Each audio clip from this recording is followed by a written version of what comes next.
You're going to sign over 15% of this place to your brother tonight. Before close, my father said it the way other people say, past the salt. He was sitting at table 7, my best table, the one by the window with the view of the Austin skyline, without a reservation, without a phone call, without so much as a knock on the front door. He had a glass of my house Cabernet in front of him that he hadn't paid for.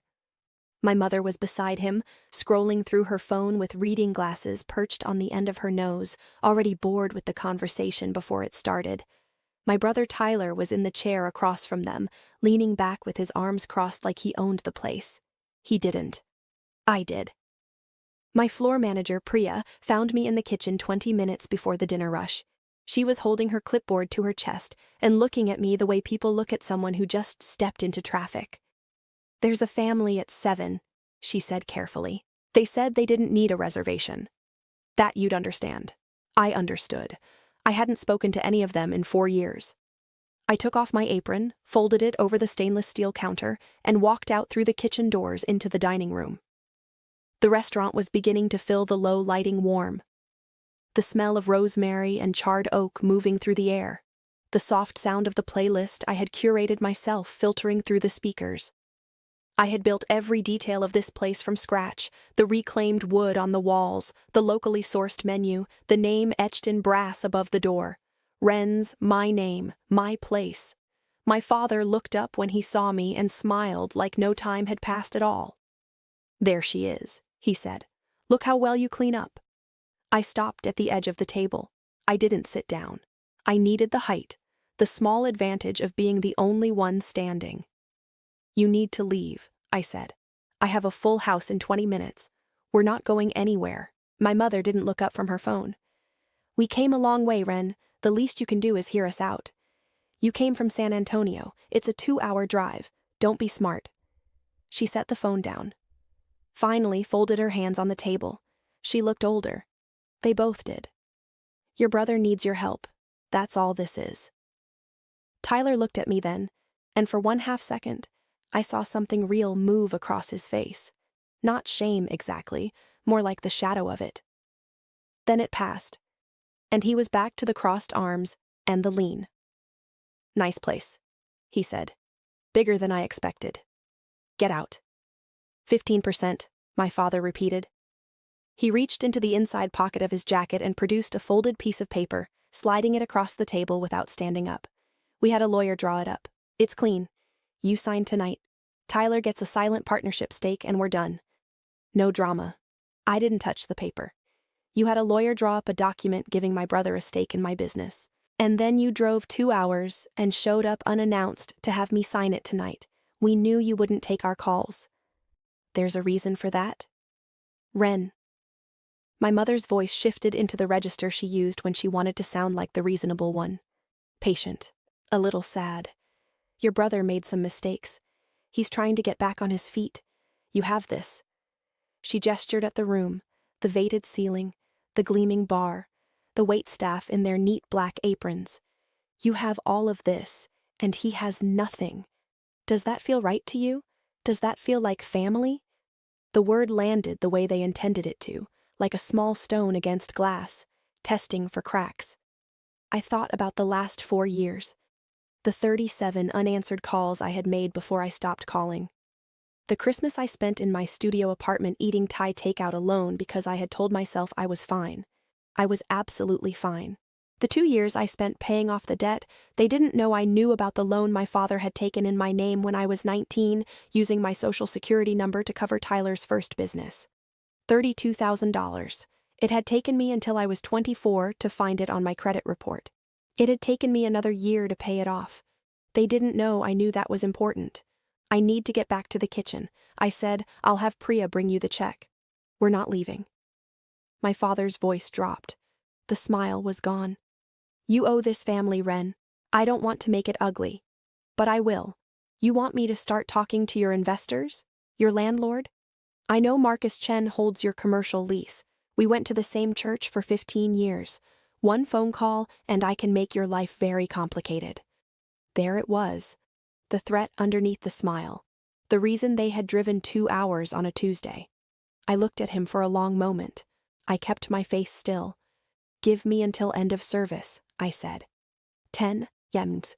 I'll come back to this table and we'll talk. My father leaned back, satisfied. He picked up the wine glass again. That's all we're asking. I walked back to the kitchen. I did not panic. I want to be clear about that because what happened next required me to be very calm, and I had spent 4 years building something that could not be taken from me, and I had spent every single one of those years knowing in the back of my mind that this moment was coming, not the specifics, not this table, not this Tuesday, but the shape of it, the return, the hands out. I texted one person. They're here. Table 7. Need you. 3 dots appeared immediately. Then on my way. Don't sign anything. Diana arrived at 8:45, just as the dinner rush was beginning to thin. She was my father's age and looked 10 years younger with silver hair cut close and the particular posture of someone who had spent 30 years in courtrooms. She had been my mentor since I was a line cook at 22, the woman who had taught me the difference between a lease clause and a liability, who had looked at my first business plan and circled 6 things that would have bankrupted me and handed it back without a word of discouragement. She had also once upon a time been my family's next-door neighbor. She knew all of them that was relevant. We sat in my office, a small room off the kitchen that smelled like coffee and printer paper, and I told her everything. She listened without interrupting. When I finished, she was quiet for a moment, turning her coffee cup slowly in her hands. "The loan," she said. "The one in your name? Do you have documentation?" "Everything. The original credit report, the payoff receipts, the bank records. I've had them in a folder for 3 years. She nodded slowly. "They don't know, you know?" "No. And your father just threatened to contact your landlord, Marcus Chen." "Yes. Marcus and I have lunch every 3rd Thursday." She set the cup down. "You don't need to worry about Marcus." She was quiet for another moment. "Here's what I want you to think about, Ren. You can call the police right now. Trespassing, extortion. That threat about your landlord crosses a line. I can have them removed in 20 minutes. I know, but if I do that, they walk out. Tyler gets in a car and drives back to San Antonio, and the loan disappears. The fraud disappears. They've been holding that over me for 4 years without even knowing it, and I stopped. I pressed my fingers flat on the desk. I want it on the table. I want everything on the table." Diana looked at me for a long time. Then something shifted in her expression. Not a smile exactly, more like the acknowledgement of something she recognized. "Tell me what you're thinking," she said. I told her. When I finished, she was quiet again. Then she opened her laptop. "I'll need an hour," she said. "Keep them at the table." I went back out to the dining room. The restaurant had quieted to its late evening rhythm, a few tables still lingering over dessert and coffee, the bar doing steady business.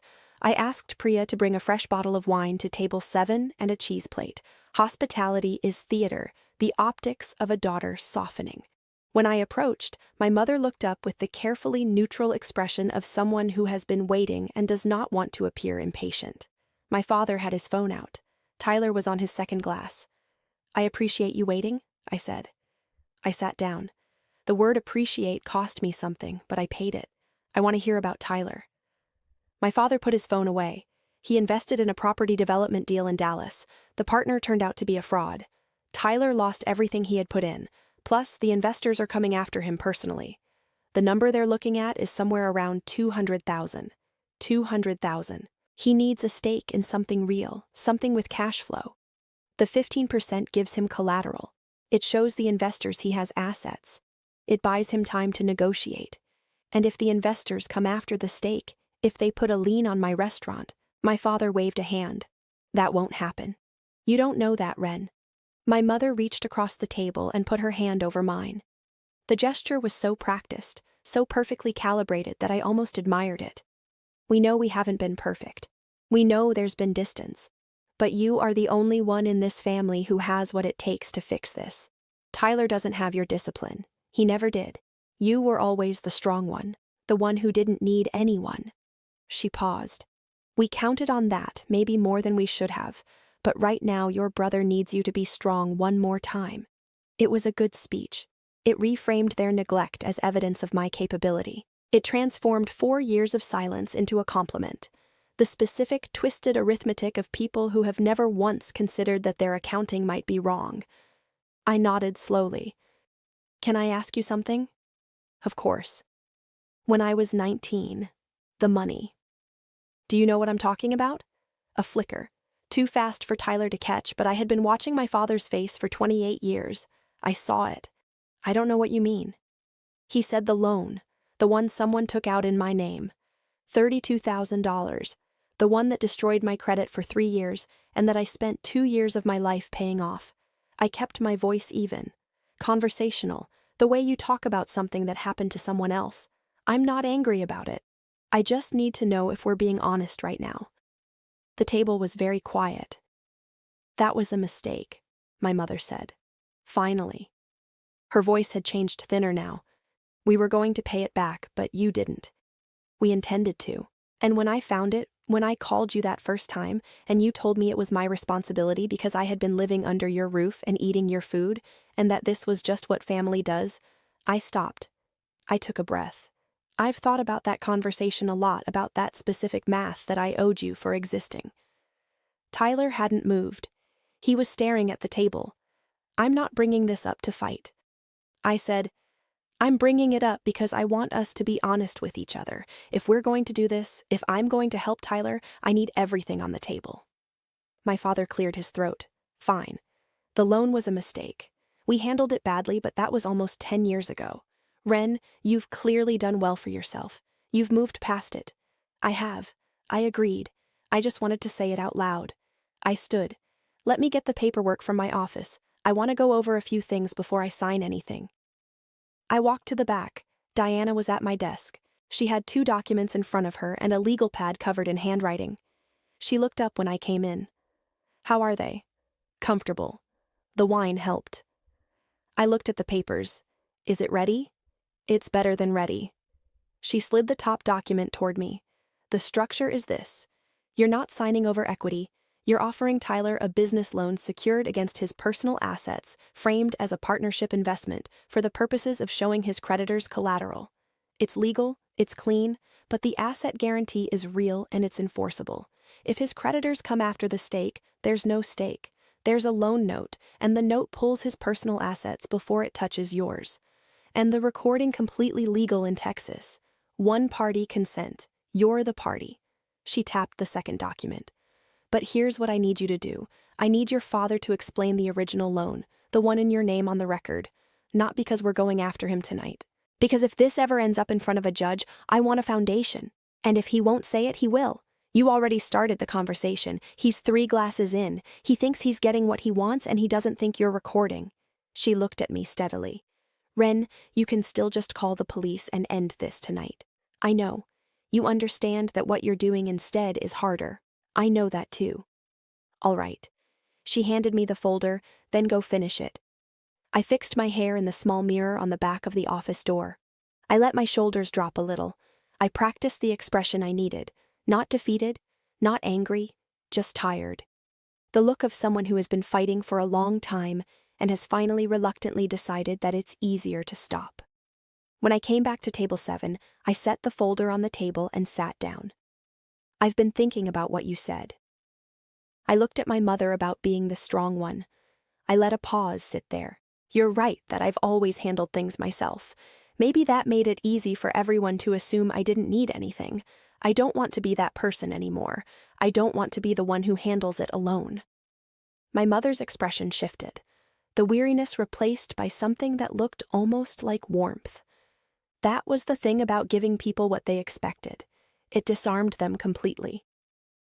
So, I'll help Tyler, I said. But I need to do it correctly for my own liability for the restaurant. I have to record this conversation. Texas law requires documentation for any business transaction over $10,000, where a verbal agreement is made prior to signing. That was not strictly accurate, but it wasn't verifiably false either, and my father had no law degree. It's just formality for my accountant. I set my phone on the table, propped against the small candle at the center. I pressed record. I need you to state that this transaction is a secured business loan from Ren's LLC to Tyler. I paused. What's Tyler's legal entity right now? Do you have an LLC? Tyler shifted in his seat. It's just me. Personal. Okay. So, this is a personal loan secured against Tyler's personal assets. I need you to state that for the record so that my accountant can categorize it correctly. It keeps it off my personal tax return and books it as a business expense. Otherwise, I'm looking at a 40% tax hit. My father's eyes moved to the phone, then to me, then back to the folder. I could see him doing the math, or what he thought was the math. He saw a daughter covering her bases. He saw paperwork. He did not see a trap. Fine, he said. He straightened in his chair with the unconscious dignity of a man who believes he is running the room. I, David Calloway, am authorizing this transaction between my daughter's company and my son, Tyler Calloway. The purpose is to satisfy Tyler's personal debt to his investors. I supplied gently while providing collateral for further negotiation. Right? To satisfy Tyler's personal debt. Tyler has no liquid assets at this time to cover the obligation himself, and just so my accountant has the full picture, I kept my voice light. Offhand, she's going to look at the full history of financial interactions between me and the family. It helps her establish that this is the first formal transaction, not part of a pattern of gifts. So I need to mention, just for the record, that there was a prior incident involving a loan taken in my name when I was 19, just so it's documented as a separate event. The table was quiet. You want me to mention that on a recording? My father said slowly. It helps me, actually. It shows the prior transaction was informal and unilateral, which means this one, by contrast, is structured and consensual. It protects the restaurant from any appearance of family financial entanglement. I looked at him steadily. It actually works in your favor. It makes the old thing go away officially. He believed it. I watched him believe it the moment the resistance fell away, and he decided the easy path was the honest one. There was a loan taken in Ren's name approximately 9 years ago, he said, looking into the camera of my phone. Approximately $32,000. It was used for family purposes. It was handled informally at the time. He cleared his throat. This current transaction is separate and distinct from that. Perfect, I said quietly. Thank you. I slid the document across the table. It was 11 pages, dense, real sign on the flagged lines, I said. Tyler, on the borrower line, you and Mom as guarantors. Tyler picked up the pen. He looked at the page and for a moment, just a moment, something crossed his face. A hesitation. What does this clause mean? He pointed to a line near the bottom of page 6. Asset guarantee, I said. Standard for secured loans. It means that if you default, my company has a claim on your assets before any other unsecured creditor. It's just how the bank requires it to be structured. We're not a bank. I know, but I have to follow the same documentation standards or my investors get nervous. I paused. Tyler, if you pay this back, which you will, none of it matters. The clause never gets triggered. It's protective paperwork, that's all. He looked at me for a long moment. I held his eyes and let mine be soft. Tired, a little sad. The look of a sister who has been worn down to something gentle. He signed.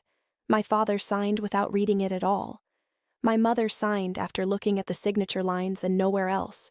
The pen was still in my mother's hand when my phone buzzed on the table. One message from Diana. Transaction complete. Asset search done. He has a house in Pflugerville in his name. Equity positive. I picked up my phone. I stopped the recording. I need to tell you something, I said. My father looked up. The money I was going to wire to Tyler's investors, I wired it this morning, but not to them. I set my phone face up on the table so they could see the screen. I bought the debt note. I paid his investors 60 cents on the dollar. They were happy to take it. Tyler was already a default risk, and they wanted out. Silence. What does that mean? Tyler said, his voice had gone flat. It means I'm his creditor now, I said. The $200,000 is still owed. It's just owed to me. The document you just signed confirms that the loan is a personal obligation secured against your assets with no liquid means to satisfy it. I turned to my father, and you just confirmed on a recorded conversation that you previously took a loan in my name without my consent, which is fraud, which has a 6-year statute of limitations in Texas. I paused. I'm not going to the police with that recording. Not tonight, but I'm going to keep it. My father's face had gone very still. You can't do this, my mother said. Her voice cracked for the first time. Ren, you can't. This is your family, Tyler. I turned to my brother. The anger I expected to feel wasn't there. What was, there was something quieter and more permanent. I spent 2 years of my life paying off a debt I didn't take out. I rebuilt my credit from nothing. I built this restaurant without a single dollar from any of you, without a phone call, without a cosigner, without anyone in this family showing up once, not when I got the lease, not when I opened, not when I won the Austin Chronicle's Best New Restaurant 2 years running. I stopped. I would have helped you. If you had just called me, if any of you had just called me like a person and asked. Tyler didn't say anything. He was looking at the table. The asset guarantee gives me a legal claim on your house. I said, I'm not going to foreclose on it. I'm going to have Diana file a lien, which will prevent you from selling or refinancing without satisfying the note first. You'll make payments on a schedule. She'll send you 3% interest. It's less than you'd get anywhere else. This is extortion, my father said. His voice had changed. The ease was gone. What was underneath it was something harder and smaller. It's a legal business transaction that you agreed to and signed. I stood. I picked up the folder. I'm going to ask you to leave now. Priya will bring the check for the wine and the cheese. We drove 2 hours. There's a Marriott on the highway. Diana can recommend a good one. I pressed the small button under the edge of the table. The same silent alarm I'd had installed when I opened the one connected to the Austin PD non-emergency line. They would send someone to the door in 10 minutes, just enough time for everyone to understand the conversation was over. Your father just confessed on a recording to taking a fraudulent loan in your name, I said quietly. So only my father could hear it. I have been carrying that for 9 years. I want you to understand that I'm not doing this to punish you. I'm doing this because I am done being the only one in this family who pays for things. I walked back toward the kitchen. Priya caught my eye near the bar. I gave her a small nod. She turned toward table 7 with 2 menus pressed flat against her chest, and I pushed through the kitchen doors into the warmth and the noise and the smell of my restaurant. Diana was waiting in the office. She looked up when I came in. It's done, I said. She held out her hand for the folder. She opened it, checked the signatures, checked the pages in order, and set it on the desk. Then she looked at me. How do you feel? I thought about it honestly, like I paid off a debt, I said. She nodded once the way she nodded when something was correct and didn't need elaboration. 6 weeks later, Diana filed the lien. The court processed it without incident. Tyler set up automatic payments in January. Small ones, manageable, the kind that would stretch across years. He never called to argue, he just paid.